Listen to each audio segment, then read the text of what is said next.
Welcome back to News Jet update. चलिए देखते हैं झारखंड की 25 फटाफट बड़ी खबरों को। इससे पहले आप झारखंड के किस जिले से न्यूज को देख रहे हैं हमें कमेंट बॉक्स में जरूर बताएं। साथ ही डेली अपडेट रहने के लिए आप हमारे चैनल को सब्सक्राइब कर बेल आइकन को दबाना बिल्कुल ना भूलें। पहली बड़ी खबर, सभी विधानसभा क्षेत्रों में बनेंगे स्टेडियम मंत्री। झारखंड सरकार हर विधानसभा क्षेत्र में एकक स्टेडियम बनाएगी। इसके लिए सभी विधायक एकक स्टेडियम की अनुशंसा कर सकेंगे। पर्यटन व खेल मंत्री हफीजुल हसन ने झारखंड विधानसभा में इसकी घोषणा की। वे कांग्रेस विधायक दीपिका पांडे सिंह के तारांकित प्रश्न का जवाब दे रहे थे। उन्होंने कहा कि महागामा में स्टेडियम बनाने के लिए विधायक ने प्रस्ताव लाया है। सरकार ने गोड्डा के उपायुक्त को जमीन चिन्हित कर सूचना देने को कहा है। इस पर विधायक दीपिका पांडे सिंह भी अगर जमीन उपलब्ध करवा दें तो तेजी से कार्रवाई हो सकेगी। जो खिलाड़ी पदक लाते हैं उन्हें नगद राशि भी दी जाती है। 25 खिलाड़ियों को 2.5 लाख रुपये दिए गए। खेल मंत्री ने झारखंड के खिलाड़ियों के प्रोत्साहित करने का काम सरकार कर रही है। अगली खबर, पुलिसकर्मियों को क्षतिपूर्ति अवकाश जल्द, आलमगीर आलम। झारखंड सरकार राज्य के पुलिसकर्मियों को क्षतिपूर्ति अवकाश देने के साथ साथ महंगाई भत्ता, राशन व वर्दी भत्ता बढ़ाने पर विचार कर रही है। झारखंड विधानसभा में संसदीय कार्य मंत्री आलमगीर आलम ने ध्यानाकर्षण पर यह जवाब दिया। विधायक विनोद सिंह, सरयू राय और जेपी भाई पटेल के ध्यानाकर्षण पर आलमगीर आलम ने कहा कि पुलिसकर्मियों को 20 दिनों का क्षतिपूर्ति अवकाश देने का काम बहुत जल्द होगा। राज्य सरकार इसे लेकर काफी गंभीर है। जल्द ही इस पर निर्णय लिया जाएगा। इधर हटाए गए 450 चौकीदारों के पदस्थापन की अनुशंसा। झारखंड में हटाए गए करीब 450 चौकीदारों को दोबारा पदस्थापित करने की अनुशंसा विधानसभा की आश्वासन एवं आवास समिति ने की है। समिति ने अपना प्रतिवेदन विधानसभा के पटल पर रख दिया है। उल्लेखनीय है कि ध्यानाकर्षण के दौरान कांग्रेस विधायक दीपिका पांडे सिंह और उमाशंकर अकेला ने वंशानुगत परंपरा के आधार पर रखे जाते रहे 450 चौकीदारों को हटाए जाने का मामला उठाया था। अगली खबर, आयोग ने छठी जेपीएससी से संबंधित अपील याचिका वापस ली। हाईकोर्ट में मंगलवार को chief justice doctor Ravi Ranjan की खंडपीठ में छठी जेपीएससी से संबंधित अपील याचिका पर सुनवाई हुई। सुनवाई के दौरान अदालत ने जेपीएससी पर कड़ी नाराजगी जताई। अदालत ने कहा कि जब छठी जेपीएससी की मेरिट लिस्ट को संशोधित करने के आदेश के खिलाफ जेपीएससी ने 7 जून 2021 को अपील दाखिल की थी तो एक दिन बाद ही इसे वापस लेने का आवेदन क्यों दाखिल किया गया। ऐसी क्या नौबत आ गई कि एक दिन में ही जेपीएससी को अपना स्टैंड बदलना पड़ा, जबकि जेपीएससी ने एकल पीठ में मेरिट लिस्ट को सही बताया था। हालांकि अदालत ने जेपीएससी को अपील याचिका वापस लेने की अनुमति प्रदान कर दी। अगली खबर, 8वीं तक के बच्चों का होगा स्पॉट टेस्ट। झारखंड के 1 से 8वीं तक के बच्चों की स्पॉट टेस्टिंग होगी। प्रखंड साधन सेवी और संकुल साधन सेवी 21 मार्च से 2 अप्रैल तक स्पॉट टेस्टिंग करेंगे। स्कूली शिक्षा व साक्षरता विभाग ने स्कूल बंद होने के दौरान बच्चों में हुए लर्निंग लॉस को कम करने के लिए यह पहल की है। इसके लिए जेईपीसी के प्रशासकीय पदाधिकारी जयंत कुमार मिश्र ने सभी जिलों को गाइडलाइन भेज दिया है। करीब 2 साल बाद 1 से 8वीं के बच्चे स्कूल आ रहे हैं। वहीं शिक्षा सचिव राजेश कुमार शर्मा ने 1 और 2 के बच्चों को पोशाक उपलब्ध कराने का निर्देश दिया है। बच्चों को अब विद्यालय प्रबंधन समिति पोशाक उपलब्ध करवाएगी। पूर्व में डीबीटी के माध्यम से पोशाक की राशि दी गई थी। ऐसे में 54% बच्चों को पोशाक की राशि मिल सकी। यह पोशाक वर्ष 2021-22 के लिए दी जाएगी। विद्यालय प्रबंधन समिति 2 सेट पोशाक, 1 स्वेटर और 1 जोड़ा जूता मौजा खरीदकर बच्चों को उपलब्ध कराएगा। अगली खबर, हिजाब इस्लाम का अनिवार्य हिस्सा नहीं, कर्नाटक हाईकोर्ट का बड़ा फैसला। हिजाब विवाद पर मंगलवार को बड़ा फैसला सुनाते हुए कर्नाटक हाईकोर्ट ने कहा कि हिजाब पहनना इस्लाम धर्म की अनिवार्य धार्मिक प्रथा का हिस्सा नहीं है। स्कूल कॉलेजों में यूनिफॉर्म की व्यवस्था कानूनी तौर पर जायज है और इससे संविधान में दी गई अभिव्यक्ति की स्वतंत्रता या निजता के अधिकार का उल्लंघन नहीं होता। यूपी जिले की 9 मुस्लिम छात्राओं ने कॉलेज में हिजाब पहनने की अनुमति के लिए अर्जी दी थी, जिसे हाईकोर्ट ने खारिज कर दिया। मुख्य न्यायाधीश ऋतुराज अवस्थी की अगुवाई वाले 3 सदस्यीय पीठ ने कहा कि ऐसा कोई तथ्य नहीं जिससे पता चले कि हिजाब पहनना इस्लाम में अनिवार्य प्रथा है। पीठ ने स्कूल कॉलेज में यूनिफॉर्म लागू करने के सरकार के आदेश को संवैधानिक रूप से सही बताया और कहा कि इस पर छात्राएं आपत्ति नहीं उठा सकती। अगली खबर, करंट से मौत पर 5 लाख मुआवजा देने पर विचार। झारखंड ऊर्जा विकास निगम के निदेशक मंडल की बैठक में झारखंड में बिजली तार गिरने पर, करंट से मौत होने पर मुआवजा का प्रावधान बढ़ाने पर विचार किया गया। इसे 2 से बढ़ाकर 5 लाख रुपये करने का प्रस्ताव है। पूर्व में झारखंड राज्य विद्युत नियामक आयोग की ओर से भी 5 लाख रुपये मुआवजा देने का निर्देश दिया जा चुका है। वहीं हाथी के हमले में मौत पर मिलेंगे 6.5 लाख। हाथियों के उत्पात से जान माल की क्षति होने पर मिलने वाली मुआवजा राशि को राज्य सरकार जल्द बढ़ाएगी। वर्तमान में हाथियों के उत्पात से मौत होने पर मृतक के परिजनों को 4 लाख रुपये मिलते हैं। सरकार इसे 6.5 लाख रुपये करने जा रही है। वहीं मकान के क्षतिग्रस्त होने पर 40,000 रुपये की जगह 65,000 रुपये देगी। झारखंड विधानसभा में इसकी जानकारी प्रभारी मंत्री चंपई सोरेन ने दी। वे कांग्रेस विधायक नमन विक्सल कोनगाड़ी से अल्पसूचित प्रश्न का जवाब दे रहे थे।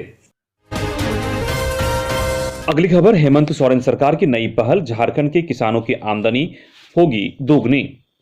स्थानीय उत्पादों को राष्ट्रीय और अंतर्राष्ट्रीय स्तर पर बाजार उपलब्ध कराने के लिए राज्य सरकार ने अंतर्राष्ट्रीय कंपनी केपीएमजी को प्रोजेक्ट मॉनिटरिंग यूनिट पीएमयू के संचालन की जिम्मेदारी दी है। अगले महीने कंपनी के साथ करार होने की भी पूरी संभावना है। टेंडर के माध्यम से मिली यह जिम्मेदारी न सिर्फ कंपनी के लिए बल्कि झारखंड के लिए भी अहम है। वन डिस्ट्रिक्ट वन फूड अभियान के तहत राज्य सरकार ने विभिन्न जिलों के प्रमुख उत्पादों का चयन कर लिया है, जिसके माध्यम से स्थानीय किसानों को आर्थिक स्थिति भी सुदृढ़ होगी। केंद्र प्रायोजित इस योजना में राज्य सरकार की हिस्सेदारी 40% होगी, जबकि केंद्र सरकार 60% राशि वहन करेगी। सभी 24 जिलों में पहले से ही उत्पादों का चयन हो चुका है, जिनमें आम से लेकर टमाटर और आलू से लेकर कटहल तक शामिल है। कंपनी झारखंड में रहकर किसानों की आमदनी दोगुनी करने के लिए भारत सरकार के प्रयासों के अनुरूप अपना काम करेगी। अगली खबर, कस्तूरबा के शिक्षकों को भर्ती में 25% कोटा। झारखंड के कस्तूरबा आवासीय विद्यालय में अस्थायी शिक्षकों की नियुक्ति में संविदा पर कार्यरत शिक्षकों को 25% का आरक्षण मिलेगा। इतना ही नहीं, यहां काम करने वाले अन्य कर्मचारियों के मानदेय में भी वृद्धि की जाएगी।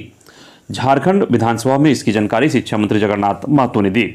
वे विधायक प्रदीप यादव के अल्पसूचित प्रश्न का जवाब दे रहे थे। प्रदीप यादव ने 203 कस्तूरबा आवासीय विद्यालय और 57 बालिका आवासीय विद्यालय में संविदा पर कार्यरत शिक्षकों का समायोजन करने का प्रस्ताव रखा। उन्होंने सुप्रीम कोर्ट का और दूसरे राज्यों का इसके पक्ष में हवाला भी दिया।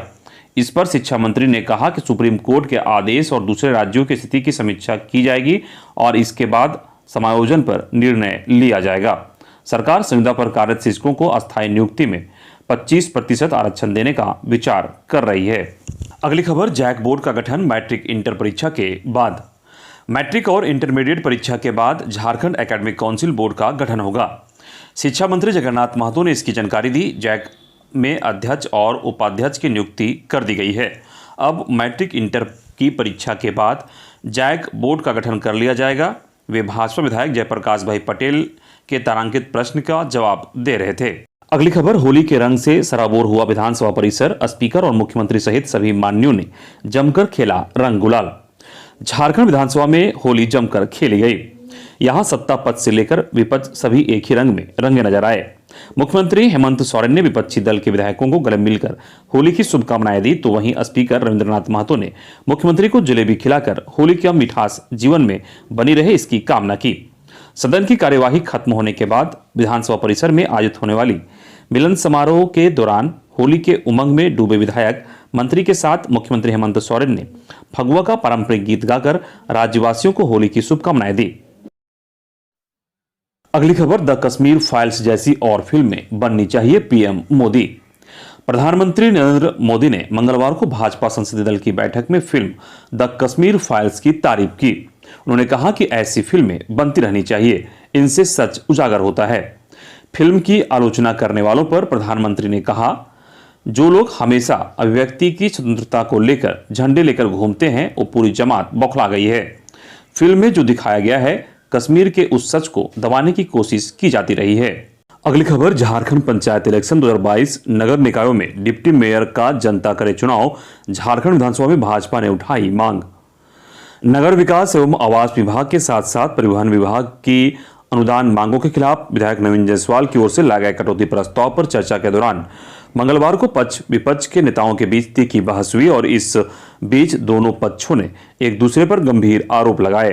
भाजपा नेताओं ने हाल के दिनों में नगर निकाय चुनाव को लेकर किए गए संशोधन पर सवाल उठाया और कहा कि डिप्टी मेयर का चुनाव सीधे नहीं होने की स्थिति में भ्रष्टाचार बढ़ेगा। सत्ता पक्ष की ओर से सुदीव्य कुमार सोनू, मिथिलेश ठाकुर आदि नेताओं ने भाजपा के प्रश्नों का जोरदार जवाब दिया। अगली खबर, स्थानीय नीति बनने के बाद ही घर लौटेंगे झामुमो विधायक लोबिन हेम्ब्रेम, अपने ही सरकार के खिलाफ आंदोलन। सत्तारूढ़ झारखंड मुक्ति मोर्चा के विधायक लोबिन हेम्ब्रेम ने कसम खाई है कि वे स्थानीय नीति बनने के बाद ही अपने घर वापस लौटेंगे। आगामी 5 अप्रैल को पूरी व्यवस्था अपने साथ लेकर अपने घर से निकलेंगे। कपड़ा, छोटा गैस चूल्हा के साथ साथ चूड़ा, गुड़, सत्तू, प्याज और मिर्च साथ रहेगा। वे पूरे राज्य में घूमकर 1932 के खतियान के आधार पर स्थानीय नीति बनाने के लिए अभियान चलाएंगे। पहले संथाल परगना और उसके बाद छोटानागपुर घूमेंगे। उनका कहना है कि पूर्ववर्ती सरकार द्वारा लागू स्थानीय नीति की परिभाषा उन्हें स्वीकार नहीं है। मुख्यमंत्री ने कहा है कि वे पूर्व में स्थानीय नीति को लेकर न्यायालय द्वारा दिए गए फैसले का अध्ययन करेंगे, लेकिन कितने दिन अध्ययन होगा। वे इसी की लड़ाई अपने ही घर में अकेले लड़ रहे हैं। यह भी कहा कि वे अपनी पार्टी झारखंड मुक्ति मोर्चा के खिलाफ नहीं है, पार्टी को सिर्फ आईना दिखा रहे हैं। साथ ही कहा कि लोग कि झारखंड मुक्ति मोर्चा नहीं छोड़ेंगे। यह भी कहा कि अगर किसी को कार्रवाई करना है तो वह करने को स्वतंत्र है। वे शिबू सोरेन का चेला है और उनके ही रास्ते पर चल रहे हैं। अगली खबर, सदन में भिड़ा पक्ष और विपक्ष। हजारीबाग के संत कोलंबस कॉलेज के प्रिंसिपल के खिलाफ कार्रवाई के मामले में मंगलवार को सदन में पक्ष विपक्ष आपस में भिड़ गए। बंधु तिर्की ने यह मामला उठाते हुए कहा कि प्रिंसिपल का वित्तीय अधिकार छीन लिया गया है, आदिवासी को निशाना बनाया जा रहा है, उसके साथ न्याय होना चाहिए। भाजपा विधायक मनीष जायसवाल ने इसका विरोध किया। उन्होंने कहा कि प्रिंसिपल पर वित्तीय अनियमितता का आरोप है। ईसाई मिशनरियों के दबाव में बंधु तिर्की इस मामले को उठा रहे हैं। इस बीच बंधु तिर्की भी अपनी सीट से आगे बढ़े। उधर मनीष जायसवाल समेत अन्य भाजपा विधायक आसन के समक्ष चले गए और जोर जोर से बोलने लगे। संसदीय कार्य मंत्री आलमगीर आलम ने मामले को संभाला। उन्होंने कहा कि बंधु तिर्की ने मामले की सूचना सदन को दी है। इसका मतलब यह नहीं कि किसी पर आरोप निर्धारित होता है, इसके लिए आसन के समक्ष आने की आवश्यकता नहीं है। झामुमो के सुदीव्य कुमार सोनू ने स्पीकर से आग्रह किया कि ईसाई मिशनरी शब्द को कार्रवाई से निकाल दिया जाए। स्पीकर ने तत्काल नियमन दिया कि इसे कार्यवाही से निकाला जाता है। अगली खबर, लश्कर तोयबा से जुड़ा गिरिडीह का इनामुल हक देवबंद से गिरफ्तार, झारखंड के लिए बड़ी चेतावनी। झारखंड के गिरिडीह जिले का नाम आतंकी संगठन लश्कर तोयबा से जुड़ा है। यहां के रहने वाले एक युवक को यूपी एटीएस ने गिरफ्तार किया है। गिरफ्तार युवक का नाम इनामुल हक है। वह एक समुदाय विशेष के लोगों के खिलाफ भड़काऊ वीडियो इंटरनेट पर लोड करता था। समुदाय विशेष के लोगों को देश के खिलाफ उकसाता था। वह पाकिस्तान और अफगानिस्तान के आतंकी संगठन के संपर्क में भी था। उसकी गिरफ्तारी झारखंड के लिए भी बड़ी चेतावनी है। वह झारखंड के एक समुदाय विशेष के युवकों को गुमराह करने में लगा था। सहारनपुर के देवबंद के मोहल्ला खानका में स्थित नजमी हॉस्टल में जिन 3 युवकों को एटीएस ने 2 दिन पहले उठाया था, उनमें से एक के खिलाफ देवबंद कोतवाली में राष्ट्र विरोधी गतिविधियों में शामिल होने का मुकदमा दर्ज किया गया है। झारखंड के गिरिडीह के उक्त युवक को अदालत ने जेल भेज दिया है। आरोप है कि वह आतंकी संगठन लश्कर तोयबा से जुड़ा है। इनामुल हक गिरिडीह के गांवा थाना के पतना गांव का रहने वाला है। अगली खबर, सदन में उठा पोषण सखी पर लाठीचार्ज का मामला। नीरा यादव ने कहा बहुत अन्याय हुआ। झारखंड विधानसभा के बजट सत्र के 12वें दिन सोमवार के पोषण सखी पर हुई लाठीचार्ज का मामला उठा। भाजपा विधायक बिरेंची नारायण ने स्पीकर को कहा कि सोमवार को पोषण सखियों पर लाठीचार्ज हुआ है, जिसमें 7 महिलाएं घायल हो गई। कई को गिरफ्तार कर जेल भेज दिया गया है, उन्हें जल्द छोड़ा जाए। वही विधायक नीरा यादव ने कहा कि सोमवार की घटना काफी निंदनीय है, बहुत अन्याय हुआ है।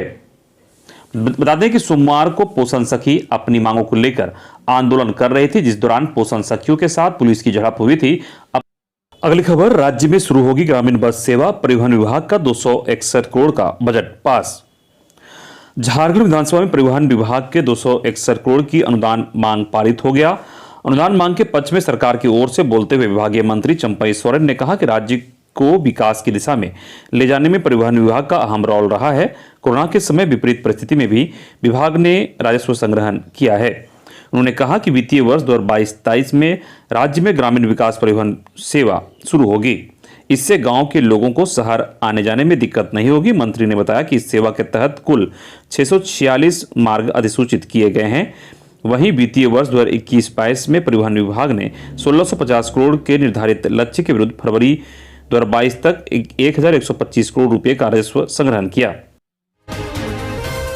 अगली खबर, उलगुलान सभा में जमकर भड़के आदिवासी नेता जयंत जयपाल सिंह बोले, जमीन से बेदखल करने की साजिश है ड्रोन सर्वे। खूंटी जिला के कुंजला आम बागीचा परिसर में उलगुलान सभा का आयोजन हुआ। झारखंड उलगुलान संघ द्वारा बुलाए गए इस सभा में उपस्थित आदिवासी नेता जमकर भड़के। मरांग गोम के जयपाल सिंह मुंडा के पुत्र जयंत जयपाल सिंह ने ड्रोन सर्वे का विरोध करते हुए इसे आदिवासियों की जमीन से बेदखल करने का षड्यंत्र बताया। वहीं अन्य आदिवासी नेताओं ने इस सर्वे को निरस्त करते हुए 1932 खतियान के आधार पर राज्य में स्थानीय नीति लागू करने सहित अन्य मांगों को रखा। अगली खबर, किन्नरों ने बड़ी रकम की मांग की, भड़के दुकानदार, लाठी डंडे से की पिटाई। खबर रामगढ़ की है, जहां किन्नरों की एक टोली द्वारा भुरकुंडा स्थित दुकानदारों से बड़ी रकम मांगने के बाद दुकानदार भड़क गए और किन्नरों को दौड़ा कर डंडे से पिटाई करने लगे। बताया गया कि 8 से 10 की संख्या में किन्नरों द्वारा भुरकुंडा में घूमकर दुकानदारों से पैसे मांग कर रहे थे। दुकानदार स्वेच्छा से 50 और 100 रुपये देने को तैयार थे, लेकिन किन्नरों ने 2000 से लेकर 5000 रुपये तक की बड़ी रकम दुकानदारों से मांग की। दुकानदार द्वारा रकम नहीं देने पर उसके साथ नोकझोंक करने लगे। इसके बाद सभी दुकानदार एकजुट हो गए और किन्नरों को सड़क पर खदेड़ना शुरू कर दिया। इधर झारखंड के गुमला में बिना दुल्हन लिए दुल्हा की हुई बैरंग वापसी। गुमला जिला अंतर्गत सिसई थाना के मुरगू सुपाली गांव स्थित हीरा कुआं के समीप सोमवार की रात को एक अज्ञात वाहन के चपेट में आने से मुरगू गांव निवासी संचित उरांव घायल हो गया। परिजनों ने उसे घायल गुमला सदर अस्पताल पहुंचाया, जहां डॉक्टरों ने उसे मृत घोषित कर दिया। संचित की मौत के बाद परिजनों ने हत्या की आशंका प्रकट की है। जानकारी के अनुसार मृतक संचित की बहन की सोमवार को शादी थी। बेड़ो से बारात आई हुई थी। करीब रात्रि 9 बजे परिजन और संबंधी बारात विदा करने जा रहे थे। इसी दौरान रोड में स्कूटी नंबर JH07J5216 और सुचित को गिरा हुआ देखा। सचित को सिर, पैर सहित शरीर के अन्य भागों में चोट लगी थी, जिसे परिजनों ने आनंद फानन में उसे गुमला सदर अस्पताल ले गए, जहां चिकित्सकों ने उसे मृत घोषित कर दिया। घटना की जानकारी मिलते ही दुल्हन बेहोश हो गई और दूल्हा को बिना दुल्हन के वापस जाना पड़ा। अगली खबर, साहेबगंज में शादी की दावत में मुर्गा खाकर 100 से ज्यादा लोग बीमार, सदर अस्पताल में बेड पड़े कम। झारखंड के साहेबगंज में फूड प्वाइजनिंग की बड़ी घटना घटी है। 100 से ज्यादा लोग बीमार हो गए हैं। सभी को सदर अस्पताल और अन्य अस्पतालों में भर्ती कराया गया है। मरीजों की बड़ी संख्या के कारण अस्पतालों में बेड कम पड़ गए हैं। अस्पताल में एक बेड पर 2-2 मरीज को रखा गया है। अफरा तफरी का माहौल है। चिकित्सक लोगों की जान बचाने में लगे हुए हैं। सदर अस्पताल के अनुसार 40 से ज्यादा मरीज भर्ती किए गए हैं। हालांकि राहत की बात यह है कि सभी मरीज खतरे से बाहर हैं। अगली खबर, बागबेड़ा बृहद जलापूर्ति योजना को चालू कराने को राज्यपाल को सौंपा मांग पत्र।